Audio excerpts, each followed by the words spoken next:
നമസ്കാരം. ആദ്യ പകുതിയിൽ വെറും ഒരു ഷോട്ട് മാത്രം അടിച്ച ഫ്രാൻസ് രണ്ടാം പകുതിയിൽ സടകുടഞ്ഞെണീറ്റപ്പോൾ പല റെക്കോർഡുകളാണ് നായകൻ സ്വന്തമാക്കിയത്. ഇരട്ട ഗോൾ നേടിയ കിലിയൻ എംബാപ്പെ ഫ്രാൻസിന് വേണ്ടി ഇരട്ട റെക്കോർഡുകളും സ്വന്തമാക്കി.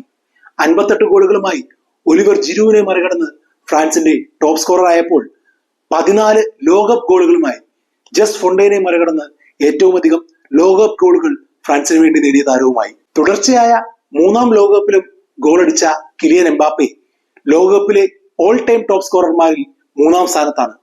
മിറോസ്ലാവ് ക്ലോസും റൊണാൾഡോ നസാരിയോയും മാത്രമേ മുമ്പിലുള്ളൂ. ഫ്രാൻസിന്റെ രണ്ടാം ഗോൾ നേടിയ ബ്രാഡ്ലി ബർക്കോള തിയറി ഓൺറിക്ക് ശേഷം അരങ്ങേറ്റത്തിൽ ഗോൾ നേടുന്ന ഏറ്റവും പ്രായം കുറഞ്ഞ രണ്ടാമത്തെ ഫ്രഞ്ച് താരമായി മാറി. 18 വയസ്സും 143 ദിവസവും പ്രായമുള്ള സെനഗലിന്റെ ഇബ്രാഹിം എംബായെ ലോകകപ്പിൽ ഗോൾ നേടുന്ന ഏറ്റവും പ്രായം കുറഞ്ഞ ആഫ്രിക്കൻ താരമായി.